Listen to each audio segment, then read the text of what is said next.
Well, we're starting with only 5 minutes late, which by the standards of a COP is pretty good, although we do have to congratulate Brazil for starting on Monday precisely on time, and we are now all expecting that they will finish the conference at 6 o'clock on Friday evening as usual. I don't know whether you noticed the rather lovely joke that Brazil has played with the pavilions. Australia and Turkey's pavilions are right next to one another. Just up there. We are here in the UK Pavilion. We're very grateful to the United Kingdom government for co-sponsoring this event. My name is Michael Jacobs.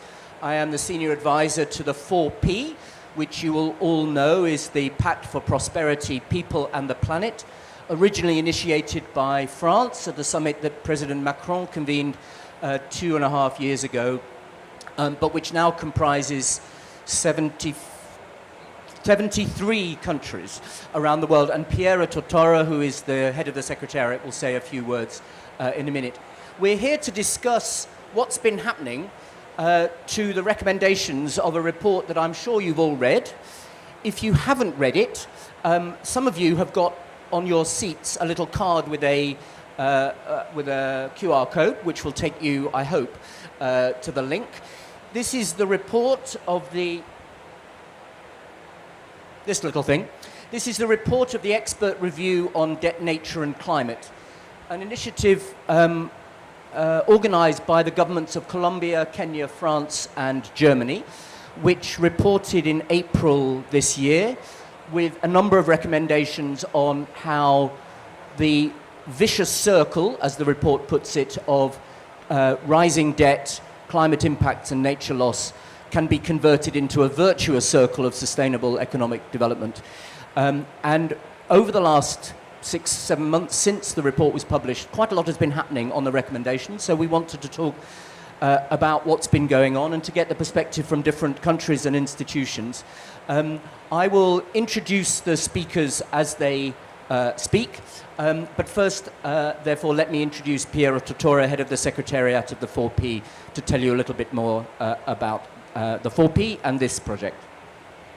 Thank you so much, Michael, and good morning, everyone. So as Michael said, the 4P was created a couple of years ago by President Macron, President Ruto, Prime Minister Miamotley, and other world leaders to generate momentum around a renewal of the international financial architecture. As Michael said, we have now 73 countries from all continents and income levels that are part of the 4P. And we mostly work through coalitions of the willing. And I think that this is a format that we have started a couple of years ago, not really knowing what was ahead of us, but it's really proven to be a format that right now in the current geopolitics is quite effective to try to move the needle on specific topics. One of the coalitions under the 4P is the expert review on debt, nature and climate that you will hear more about in a minute. And this is really a coalition that beautifully embodies the philosophy and the spirit of the 4P, and I think in two main ways.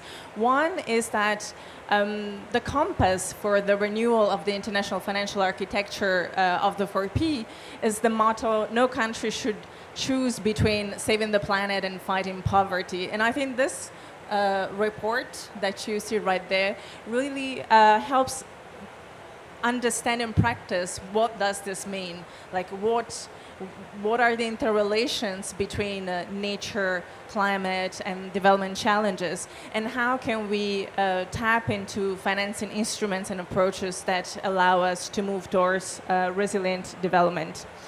And also this coalition that, as Michael said, was initiated by 4 countries, Colombia, France, Germany, and Kenya, brought together some countries that do not necessarily share the same views on debt restructuring and debt instruments.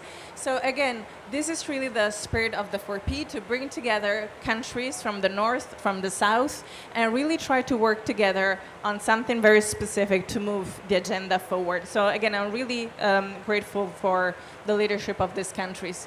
Now, in April, we had this report, and in June, we launched a sequel of the expert review. So we launched what we call the 4P implementation pathway on debt, nature, and climate. And through this coalition, we want to do two things. One, we want to focus on a core number of recommendations that supporting countries can agree on. And two, we want to broaden the support. So I'm very happy that the UK has already joined this initial group of 4 countries. So all our thanks to the government of the UK. But also with leadership from Kenya, we had in September at the Africa Climate Summit a declaration by African leaders that also endorsed a core set of recommendations from the expert review, and we will hear what they are later on. So let me just conclude by saying that we really look forward to continuing to be working with all of you on this 4P implementation pathway on debt, nature, and climate. And I think this is also really a space to allow other institutions, initiatives working on debt to come together. We know that there's been a number of reports on debt recently, the V20, Jubilee, etc. And so I'm really pleased that because the implementation of the recommendations, of course, will not depend only on the 4P community, but on the actions of many communities and institutions. I'm really happy that the 4P implementation pathway can also offer that space for these initiatives to coordinate, share ideas, and move together. So this is why I'm also very happy that Sam is with us, Italy will be sharing their views, IDB will share their views. So again, thank you so much for being here. And now we will hear from Kenya, but I will hand over back to the moderator. Thank you. Thank you very much, Piera. Unfortunately, Ali Mohammed, the Special Climate Envoy, the President of Kenya, couldn't be here. So as a substitute, we're delighted to have Yusuf Hussein, who works with Ali. Yusuf, do you want to give us a few opening remarks from Kenya, one of our original sponsors? Thank you, Michael, and thank you, Piera. As he said, Ambassador has unfortunately gotten held up elsewhere. And I'm happy to represent him in this important session. Just to start, it's an honor to join you today to discuss one of the defining challenges of our era, which is the vicious cycle where debt, distress, climate change, and nature laws reinforce each other and constrain sustainable development. Kenya approaches this dialogue from a position of conviction and experience. We have seen how climate shocks increase physical stress, how debt overhang limits resilience investment, and how nature loss undermines both growth and sustainability. Yet, we have also seen that investing in climate and nature accelerates growth. It's not a cost, but rather an opportunity. The independent expert review on debt, climate, and nature provided the analytical foundation for breaking the vicious cycle and charter a clear pathway towards a virtuous one of sustainable growth, one in which fiscal space, climate action, and nature protection reinforce each other. Building on this momentum, as Pierre had said, His Excellency President William Ruto had hosted an event, the African Climate Summit 2, and out of the summit we had gotten a declaration that they adopted on breaking the vicious cycle, a concept yet a powerful political statements translating the technical recommendations of the report into an immediate actionable commitments that countries can begin implementing in this first phase, as Pierre referred to the first set of the recommendations. Amongst these early deliverables, which had a broader consensus among the sponsoring countries, were the integrating climate and nature risks into the debt sustainability analysis, by the World Bank and the IMF, accompanied by a clear staff guidelines and timelines. Leaders also endorsed mainstreaming climate resilience debt clauses and other state contingent instruments in a new sovereign lending with a retrofit option for existing debt contracts. In addition, they called for scaling up of debt for nature and debt for climate swaps through standardized frameworks and transparent outcome by multilateral development banks and conservation partners. Finally, the declaration underscored the need for a better coordination of technical assistance through a platform such as the World Bank's Debt Management Facility, the African Legal Support Facility, to strengthen national and climate finance capacities. These are not abstract aspirations. They are practical, consensus-based measures that can and should be advanced immediately to restore physical space, protect nature, and deliver resilience, inclusivity. In parallel, we recognize that the independent expert also presented a broader set of structural reforms, including revising creditor data comparability norms, redesigning sovereign debt instruments to account for nature and climate transition pathways, and unlocking new financing mechanisms such as nature-linked bonds and refinancing for low-growth and high-risk countries. We propose to begin discussion on how to progress these additional recommendations through the countries supporting the agenda under the 4P implementation pathways, ensuring that the next phase of this work moves from aspiration to application. Baku Belém roadmap to the 1.2 trillion by 2035 already recognizes the 4P coalition and the report on the independent experts review as a building blocks of global financial reform agenda. It draws directly from the principles embedding debt sustainability, nature protection, and equity at the heart of climate finance. As Kenya consistently argued, climate finance must not come at the cost of a deeper debt.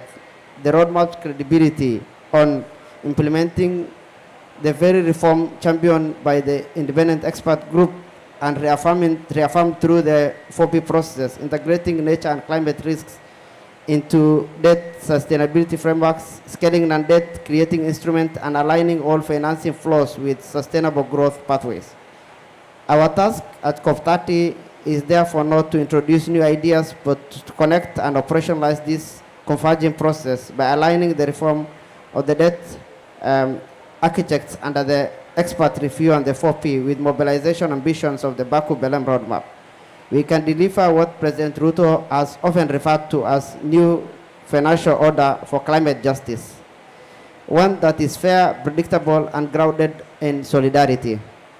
Through the Pact for Prosperity for the People on the Planet, Africa has demonstrated unity and clarity of purpose in advancing reforms.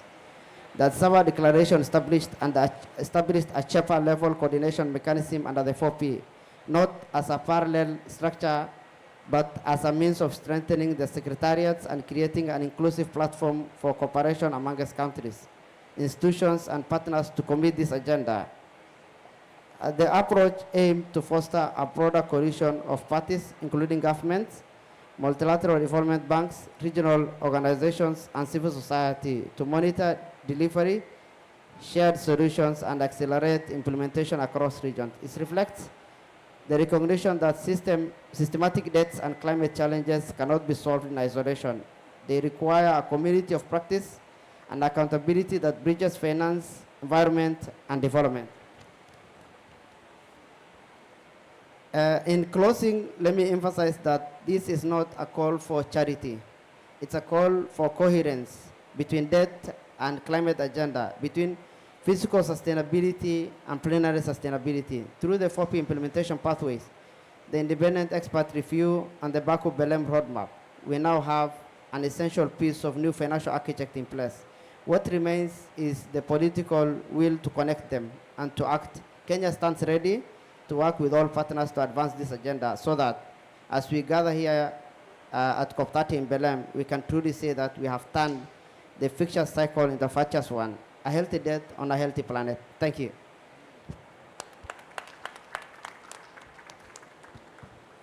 Thank you very much indeed, Yusuf. We didn't miss Ali, and that is my tribute to you. So thank you very much for a terrific explanation of the thinking behind this. So one of the recommendations of the expert review was that the IMF and the World Bank, who conduct debt sustainability analyses of developing countries should incorporate into the methodologies of these climate and nature risks and the benefits of investment in climate and nature resilience, both.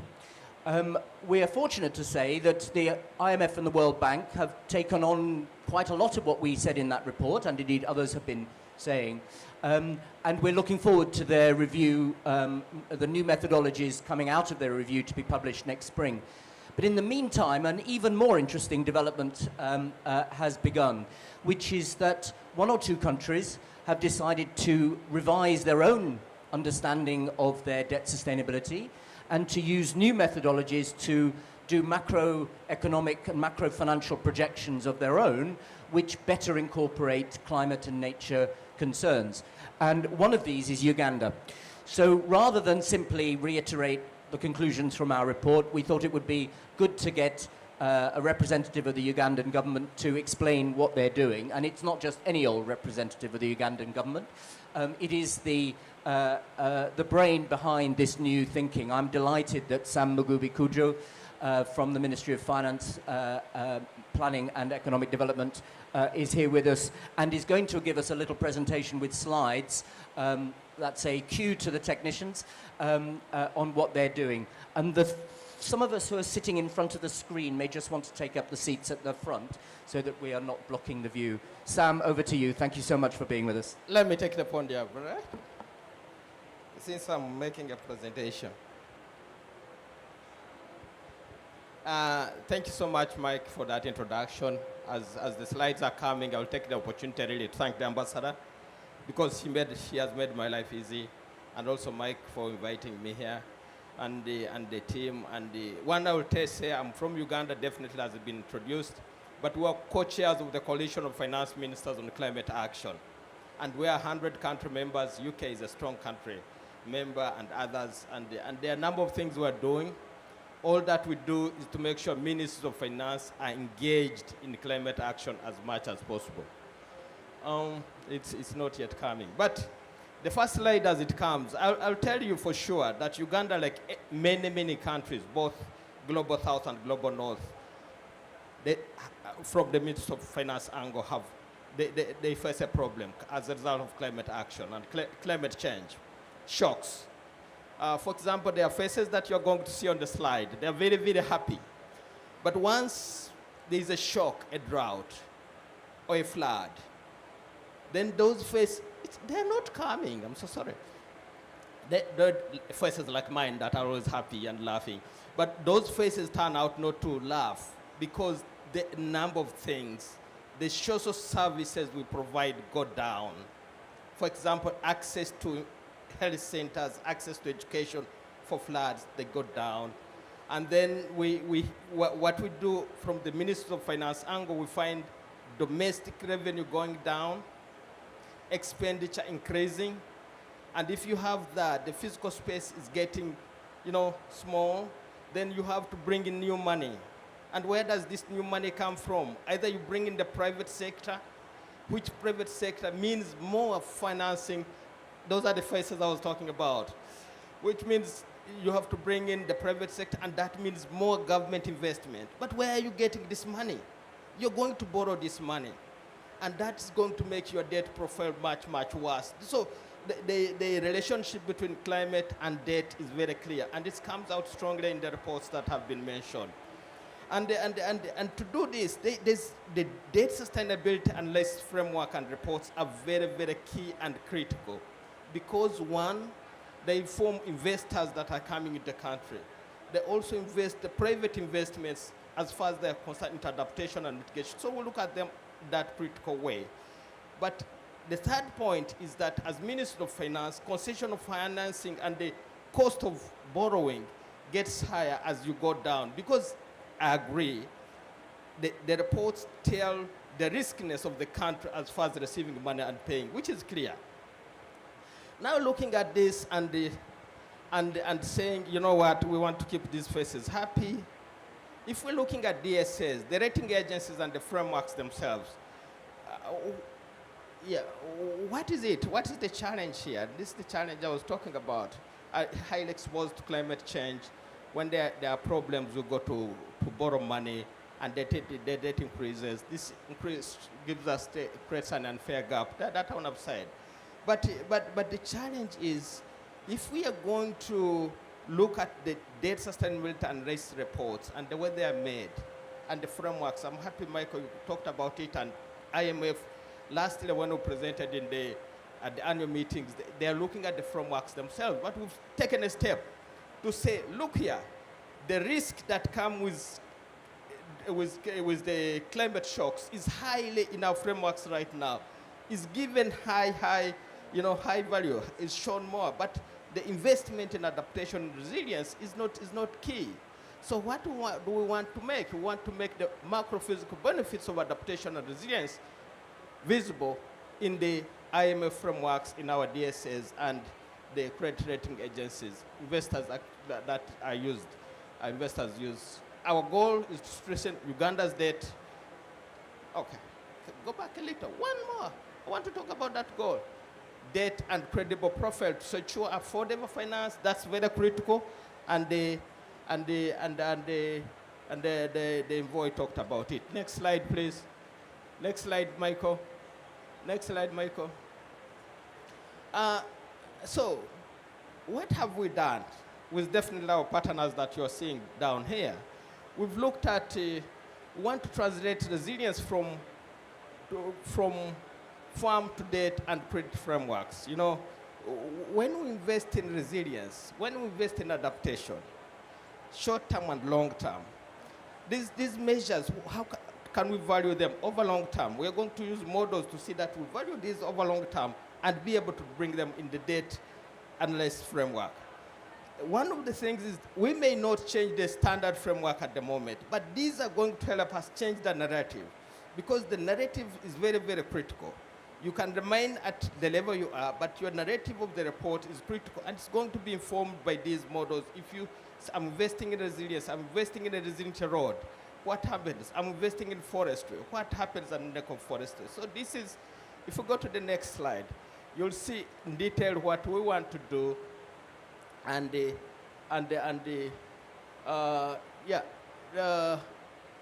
these are, to put methodology into practice. We want to develop a Uganda-specific model, translator. There's a slide that I didn't talk very well.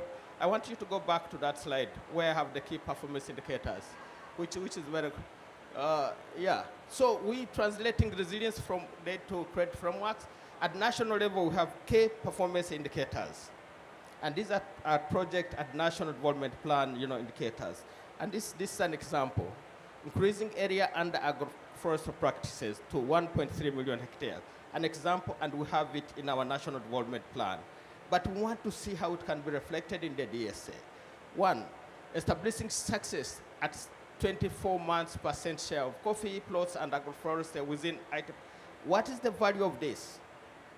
And how can it be reflected in the debt sustainability and this framework? These are the questions we're asking. One, it can be gone to the narrative, but we want also that should be come with numbers.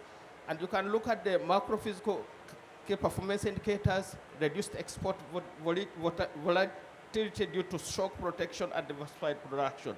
Who can give value to that key performance indicator? And this is something we want to bring into the play. It speaks for all global south and from global north. Where we're going next? Yes, we want to develop the Uganda-specific tool. That's number one.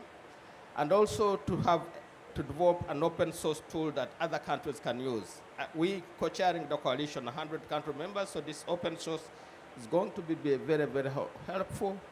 But next is we want to collaborate with peers and partners and to support peer-to-peer undertake of similar work. We shall support other countries within global, South-South exchange or global North exchange, and also engage IFIs, donor countries, and philanthropy to understand where we're coming from. It's not only about the rating that you have, but what about the narrative and the other things that you're doing that are very critical? And inform global process, inform the Lake DSA review using our work as practical contribution. This is what we're looking at. And also engage credit rating agencies to make sure that this is taken. So it's a very ambitious program, and it answers the report questions. But we're taking it head on, and we're happy that IMF and World Bank and other are joining us in this endeavor. From the annual meetings that we had, everybody is saying, let's go. But their challenge is different. There's data, there's evaluation, there's methodology. The brains here and the brains everywhere will come and tackle this, and it will be a new age within us, and will make the world better. I want to thank you for listening. Thank you.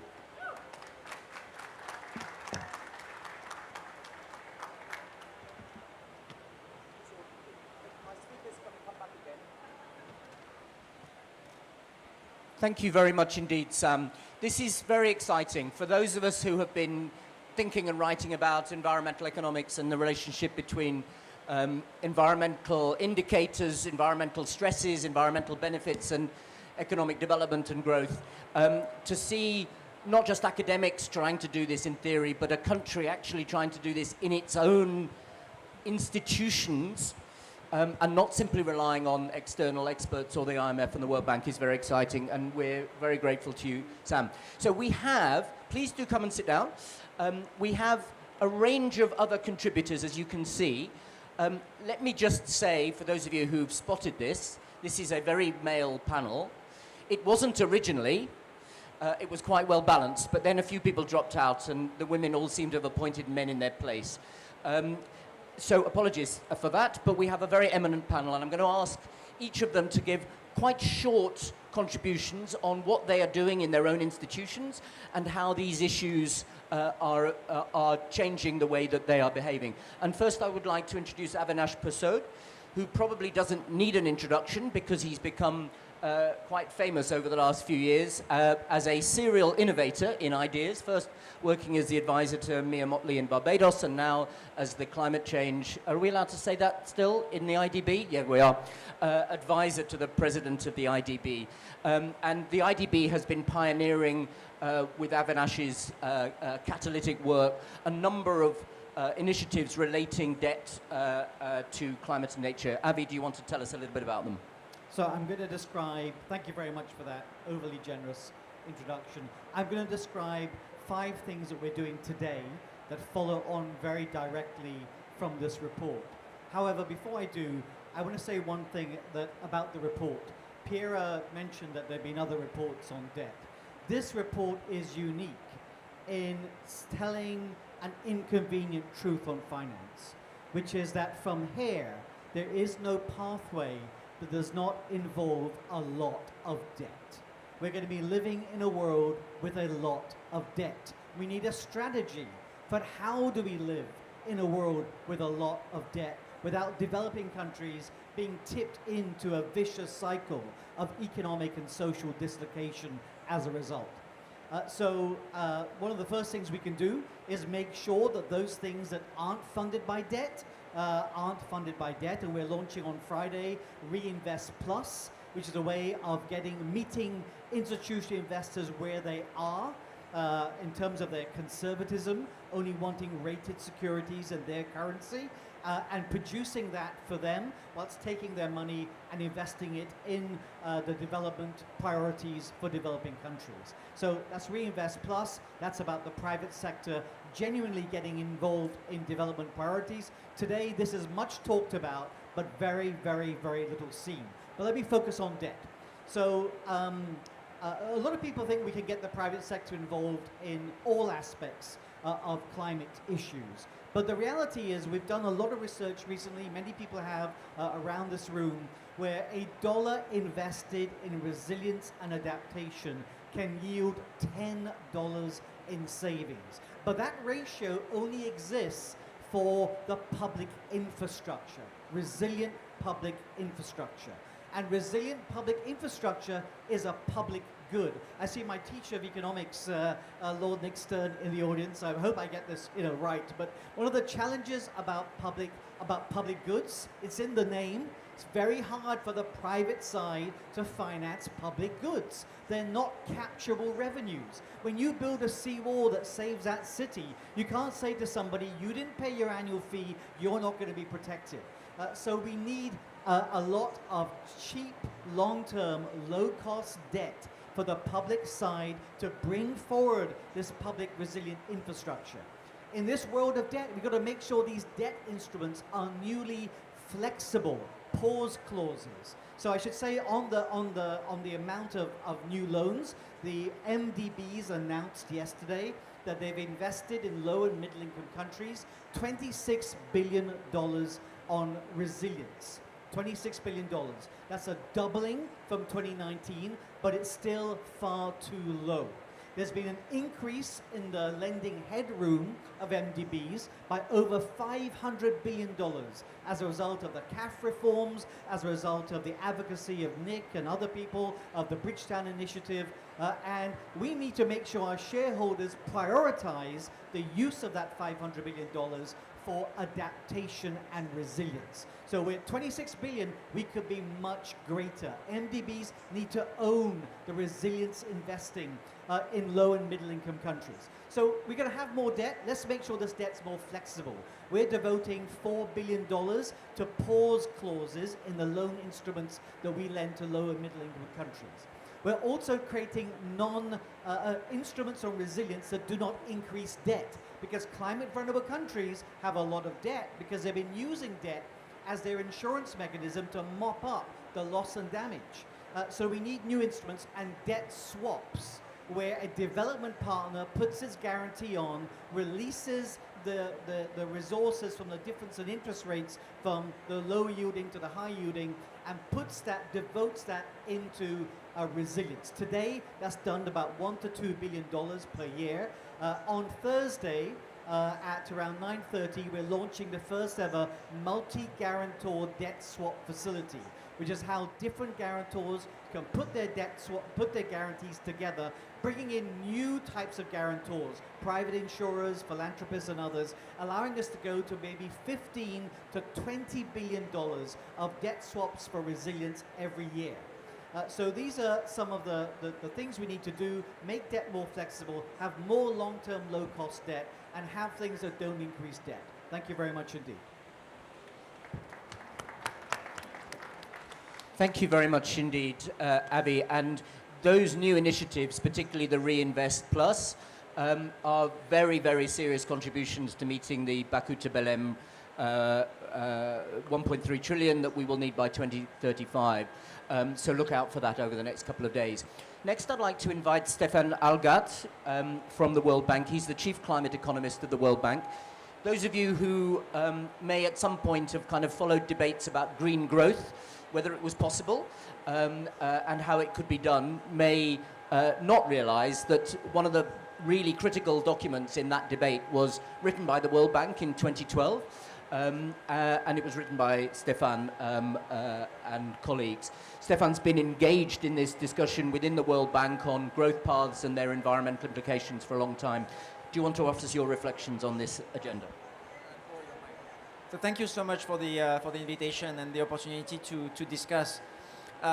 So I think we all agree that not enough is being done, but I think what's most useful now is to talk about what we're doing and can be replicated and scaled up. So this is what I will be trying to do. And I will try very quickly to go through the recommendations of the report and to just highlight some of the things that we've been doing. I mean, the first one is to bring climate and nature into macroeconomic modeling. We heard the great work that Uganda is doing.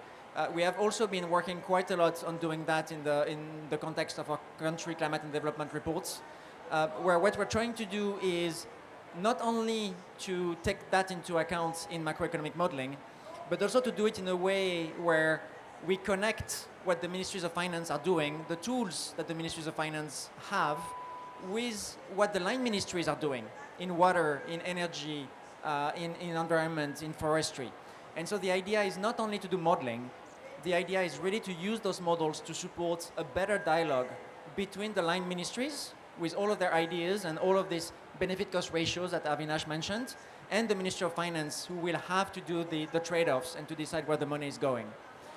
And so this work that we have published in about 93 countries now, I think what it highlights is really the value, as was mentioned, of those interventions to build resilience, but also the value of interventions to reduce the carbon intensity of economic growth. And we find that low emission development and more resilient development can just have faster growth and more job creation.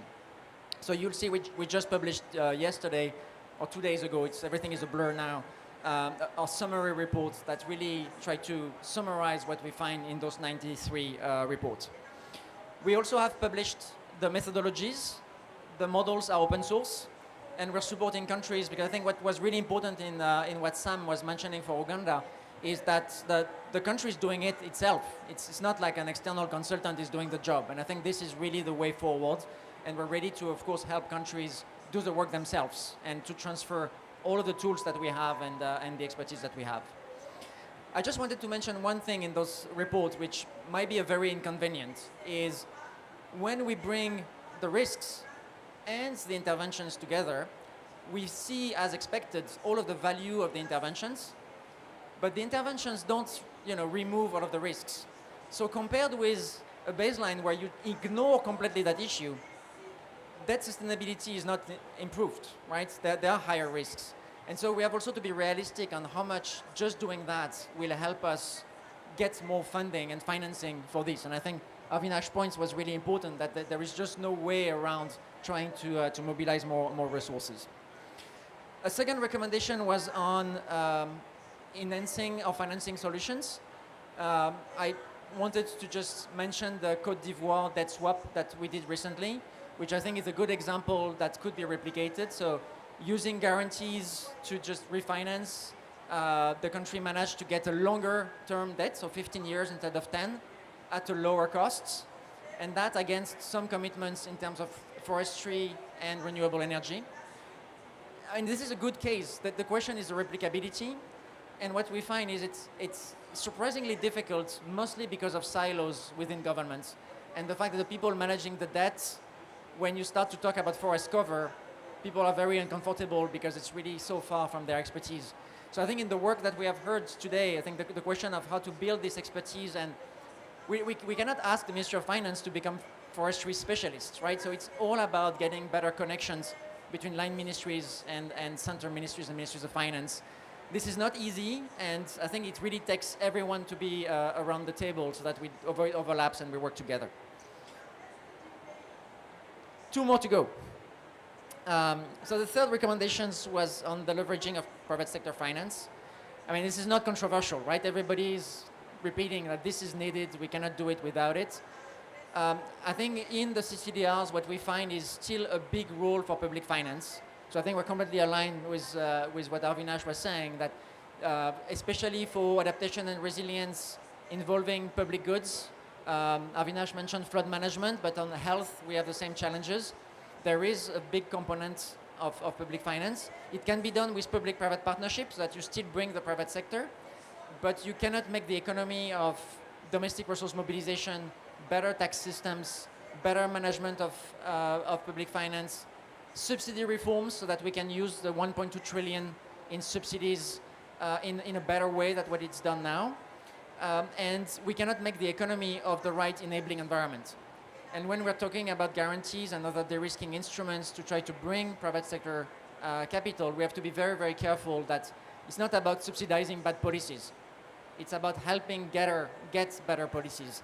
And so the work on the transactions cannot be separated from the work on policies. We have to use the transactions to help transform the policy landscape, not to replace a change in the policy landscape. So getting this balance right will be a key challenge. One thing I wanted to mention is the work on contingent finance, because I think it's a very good example. I mean, 10 years ago, it was all about individual instruments that could be mobilized. I think we see much more now the understanding that this is about a strategy where you combine what the public sector can do and what the private sector can do, and that each instrument will meet some needs in the economy, but it's not about finding the key solution that will fix all of the problems. It's about building the puzzle. And I'll just conclude in saying that, the work on policies tends to take like the back seat when we focus on the transactions. What we really want to have is a really combined approach on these 2 legs that we really need. Thank you. Thank you very much, Stéphane. I have to say, for those of you who are quite nerdy in this field, do have a look at the Côte d'Ivoire debt swap, which was actually primarily for education, although it had some environmental elements. But it's a very interesting example of the three-pillar approach which the IMF and the World Bank have been promoting for debt restructuring and refinancing. And it is a debt swap, but it's also a debt refinancing. And it kind of merges the boundary between what used to be a very niche product, which was a debt swap, rather small sums of money for very specific nature and climate projects, into a much bigger debt refinancing for overall priorities of a government. And this is a very interesting merging of those two kinds of instruments. I'd next like to invite Francesco Corvaro, who is the Special Climate Envoy for Italy, to make a few comments in response to what he's heard. Good afternoon to everyone. Thanks, Michael. Thanks, Piera, for the invitation. Thanks to 4P and the UK government to host this event.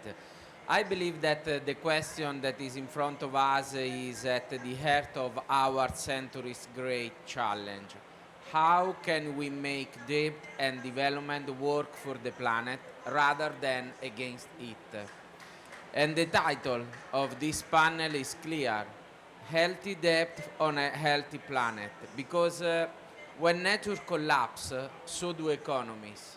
We are connected, and our economy are connected with the nature around us.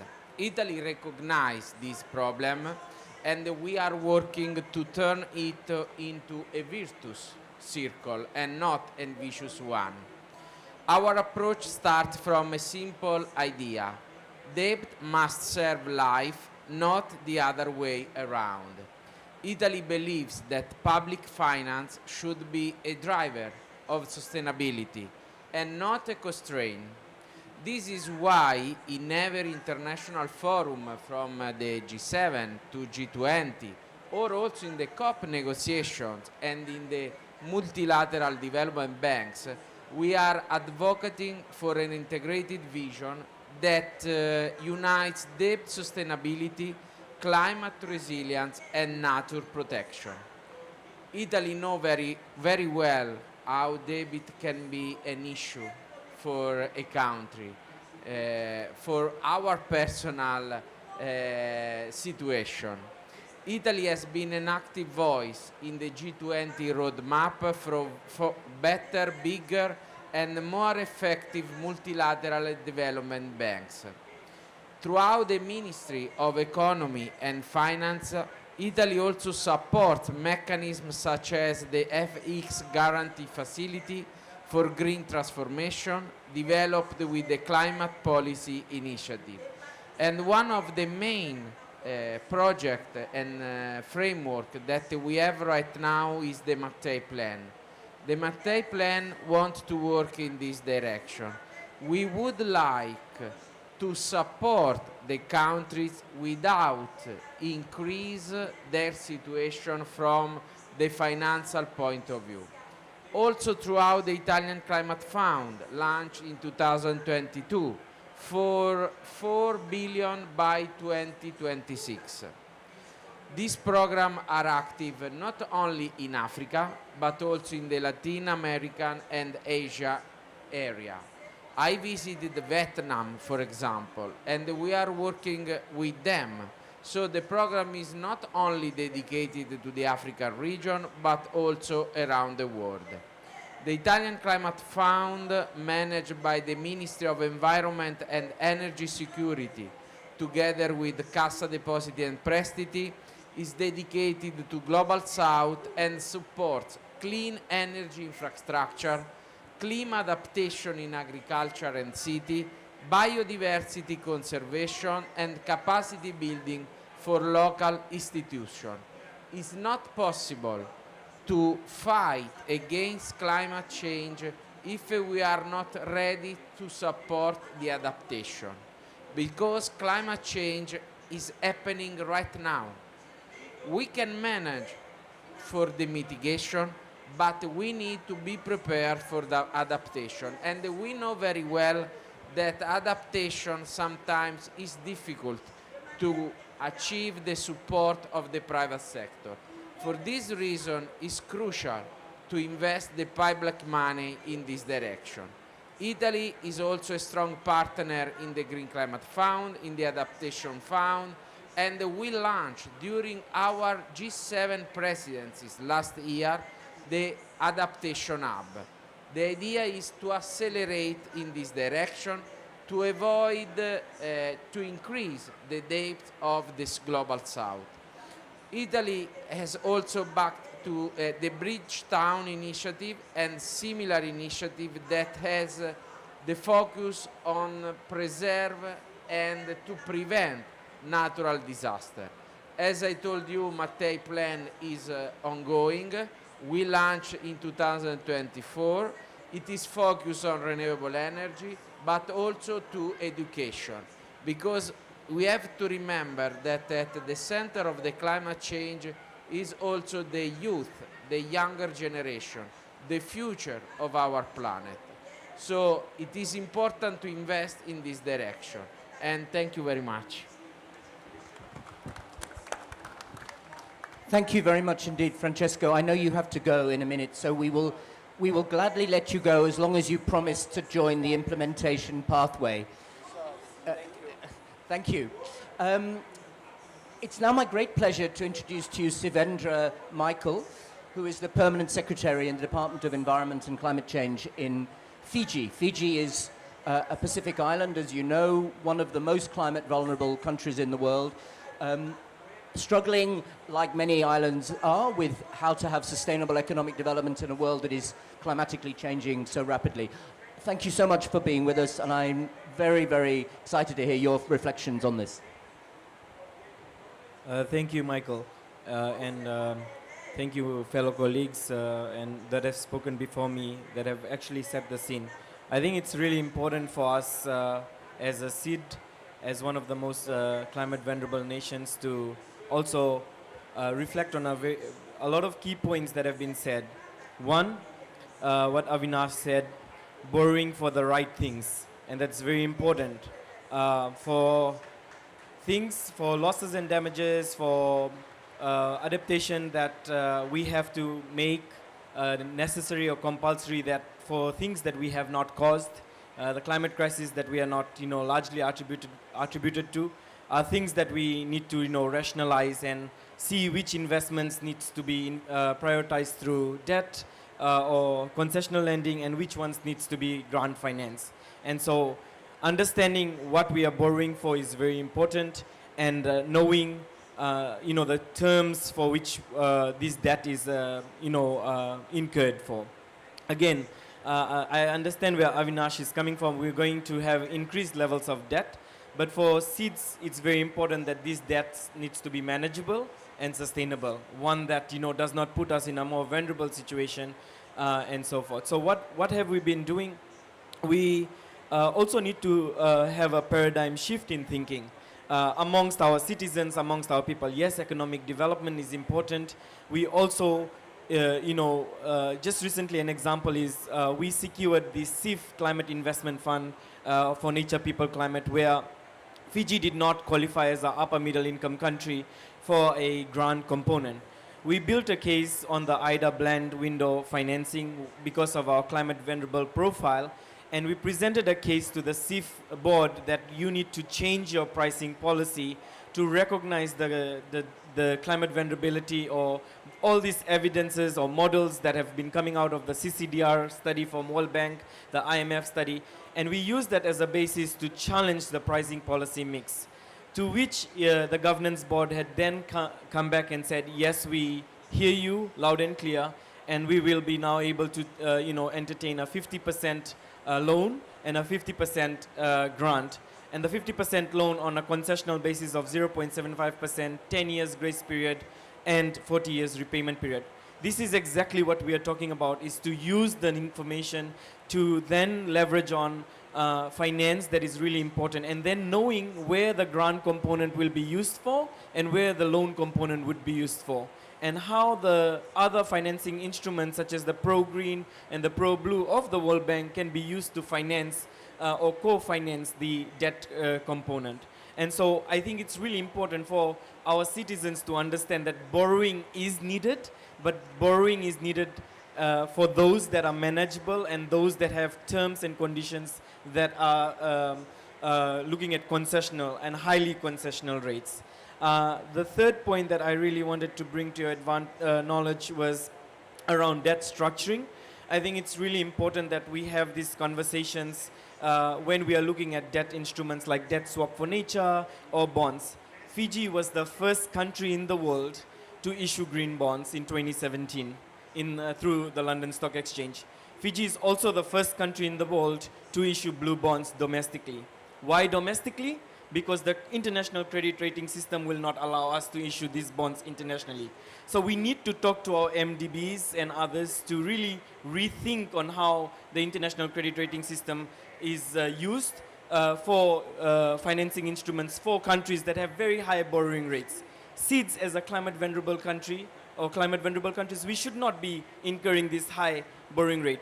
Germany, Netherlands, all these big countries, they borrow at a much lower interest rate compared to us, which is unfair. It's unjust, right? So we need to look at this because this is a Brentwood archaic system from the 1940s that is still used to try and do debt structuring or financial instrument structuring for bonds that we want to try and issue in the international market.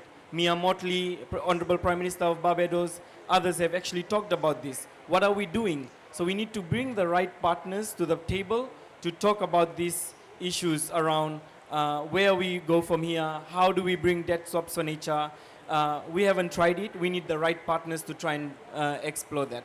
So my final point right now in this regard is my recommendations based on the report is to really look at a case for SIDS, recognizing the special circumstances for SIDS, understanding what we need to borrow for and when we need to borrow, and what are the returns from the nature investment.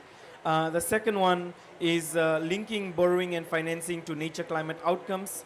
When we pursue sovereign sustainable linked instruments like bonds, we need to ensure that they are channeled into nature and climate resilience. And then when we talk about scale-up blended finance or private capital, we have to have demonstration projects. I'm sorry to say most SIDS in the Pacific do not have clear demonstration projects where first loss is observed. So we really bring and call on partners to come on the table to make sure there is a case which we can learn from and then invite more similar investments. And finally, to prioritize concessional and targeted financing for SIDS, which Avinash has mentioned. And I really look up to colleagues like him and Stefan, who really try to help countries like SIDS to understand this, build the case, use the evidence, not only for national policy instruments, but also to go to boards like CIF, GCF to present a case on which components and how debt structuring has to happen when we are taking on additional debt for building climate resilience. Thank you.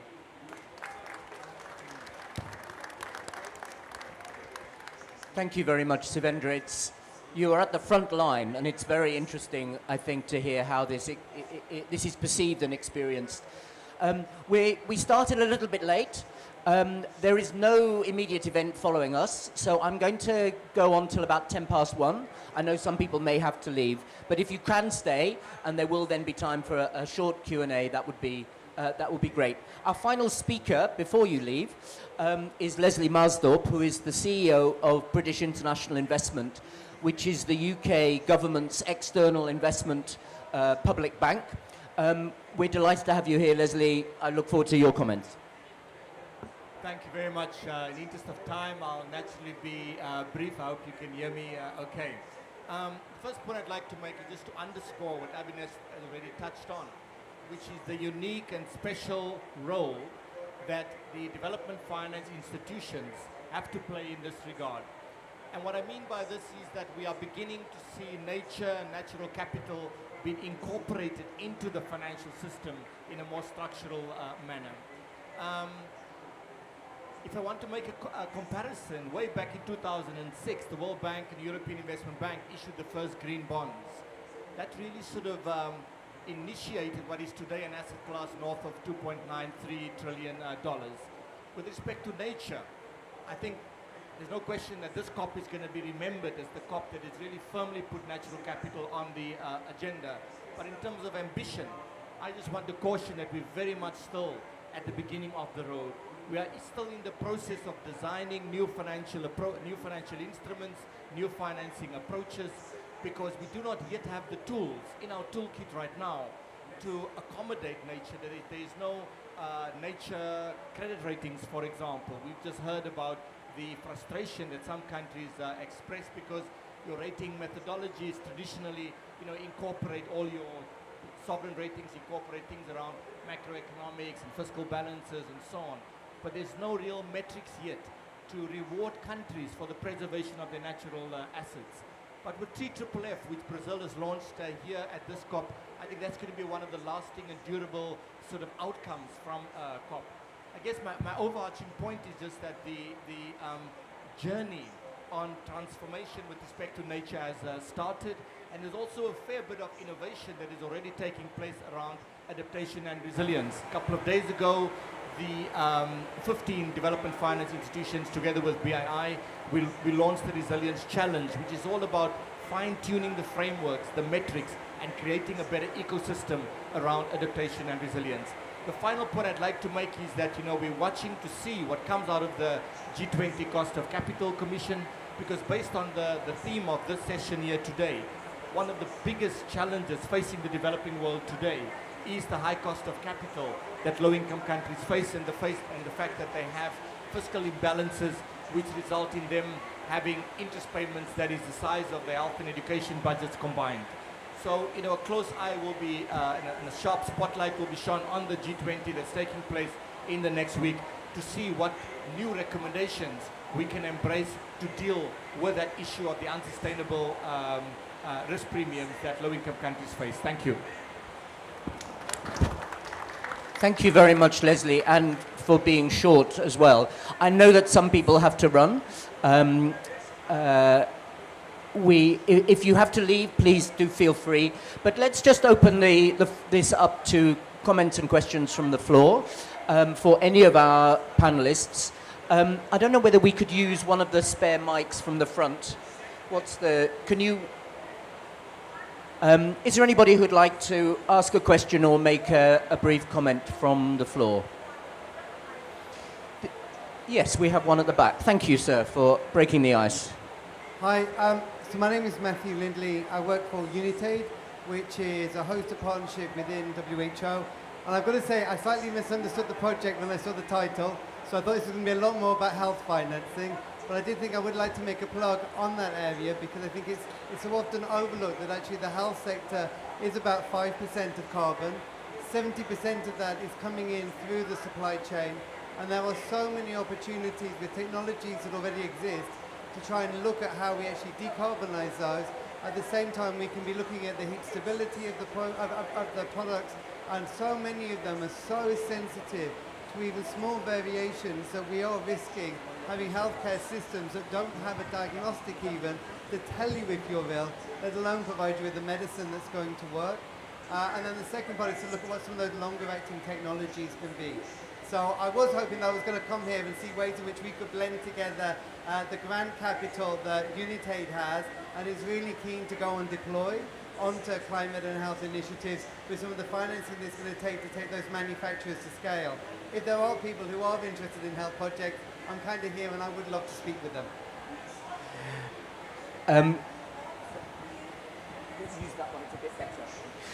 I'm sorry we misled you with our title. As Avinash pointed out, there are some people in this world who think that debt is a bad thing and think that there should be less of it. And they are going to be sadly mistaken. As Avinash said, we need more debt because basically there isn't enough grant money to go around. And the idea of healthy debt, which went into our title, was the suggestion that debt can be good. So sorry, but I hope you learned something from our meeting, and indeed the connections with health are very interesting. Is there anyone else who would like to make a point or ask a comment? The lady here, who's actually called Emily. Hi, Emily Wilkinson from ODI. I was just reflecting on the panel discussion and thinking about the situation that Jamaica finds itself in at the moment, having very effectively brought down its level of debt from like 150% or something to about 62%. And it's just been whacked by a Category 5 hurricane. What would you suggest that Jamaica does? Because it's going to get in another spiral of debt very quickly unless some of these negotiations can work better or some of these instruments can be scaled up in a massive way. Advice from everyone for Jamaica and really any other country that would be affected to that degree and that's done so well to manage its public finances and bring down levels of debt. Emily, don't turn it off. Could you give it to the gentleman over there? I'm going to take 2 or 3, and then I'm not going to ask every panelist to offer advice to Jamaica. That would be more advice than we have time for. Sir. Hi, thank you very much. My name is Alan Bruder. I am recently retired from a career in adaptation and now a professional thinker. I've gone back to study climate finance in small island developing states in Ireland. I suppose I should probably direct this to Avinash. Congratulations on your new podcast, by the way. It's very enjoyable.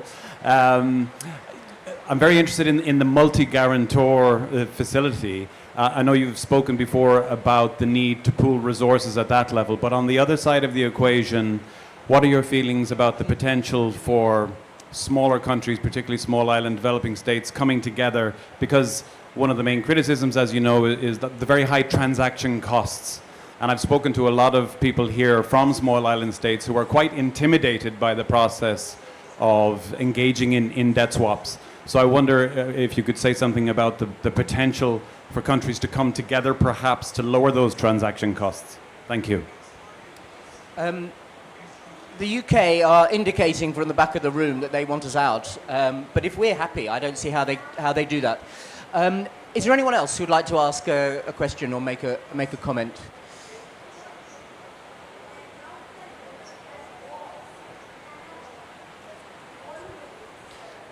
Okay, well, let's have some answers. I fear, Avinash, that both of those 2 questions were aimed at you, not because you are the only person who might have advice for Jamaica, but you're the person who could do something about it, because the IDB is the regional development bank that incorporates Latin America and the Caribbean. Do you want us to offer some advice, please? So early estimates are that Melissa will cost Jamaica around $10 billion or more, 50% of GDP. So to Emily's point, if they basically incur debt to deal with that loss and damage, their debt to GDP will go right back up to where it was before their debt restructuring. Now, what we've learned is that climate's become uninsurable. People think insurance is magic, but what you get out from insurance is what you put in. So if you're going to get out a payout of 50% of GDP, it's because you paid premiums of 50% of GDP. The only real leverage is in building resilience. So they could have saved that 50% of GDP by spending 10% of GDP on resilient investment. But they need the debt facilities to allow them to be able to do that. In terms of the transaction costs, one of the things we're trying to do on the multi-guarantor debt swap facility is by making a facility that makes it easy for guarantors to be there and lays out the plans and the procedures, we will be able to lower transaction costs. So that will be one way to deal with that. Sivendra, did you want to make a response? No, I just wanted to add that one other way that, and Jamaica being a seed as well, that we have been looking at is working very closely with Ministry of Finance to ensure that when we are getting some of these instruments or some of these financing arrangements rather in place, then we have this CAT DDT, am I in CAT DDO? So this is a additional component that is, so something similar to CAT DDO is kind of negotiated. So we have, like, for example, apart from the World Bank agreements, we have with Japan, where if we are going to go into a period where disaster hits and we are building a flood bridge and that gets affected, then there is a particular concessional loan funding that is made available for us to draw down immediately to try and recover. I know that's not the ultimate solution because, again, that's more debt, and that gets to Avinash's point. But I think the future of negotiating these terms and agreements can be a component of grant and debt concessional debt together, and the mix of it based on certain indicators and what triggers that you can draw down. I am a firm believer that these two gentlemen beside me can make that kind of policy mix available for seeds like Jamaica and Fiji, and we believe that this sort of arrangements can be integrated in the contracts that we have with the governments as well, so that they can be able to respond more faster. Thank you very much. Stefan. Yeah, just one line on the transaction costs. I think, so when those new instruments are being created, it's always like that, right? And so I think the key is really to work on them, make them the normal things to do, and to get people to do products that are more standardized so that we can go faster. It's normal that at the beginning, it's all very bespoke. I think the target is really to get something that's more standardized, easier, cheaper, faster to do.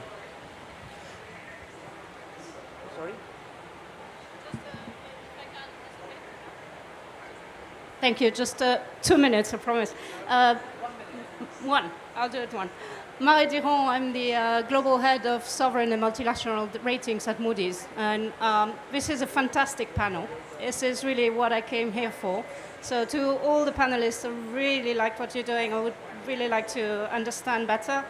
Gentlemen from Fiji, same. I think we've met before.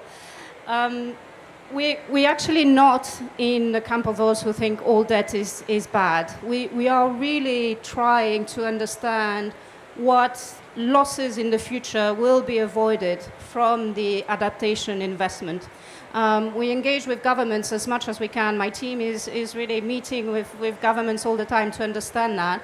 We need exactly the sort of plans that you laid out for us to really understand that better and sitting down ideally together so that you can explain to us why you're prioritizing certain projects.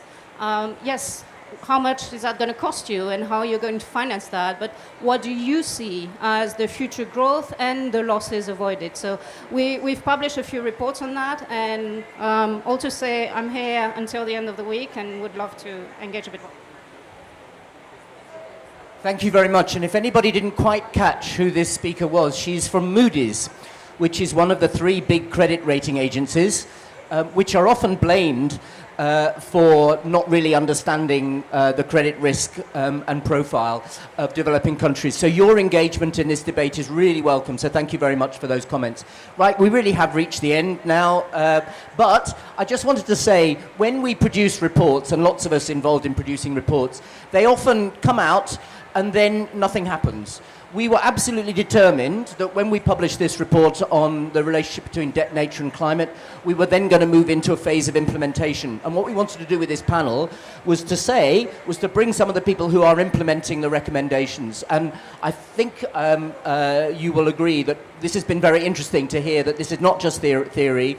There really is now some progress being made across public multinational institutions and in individual governments and in credit rating agencies. So thank you to all of our speakers. Thank you to you for staying, and enjoy the rest of your afternoon.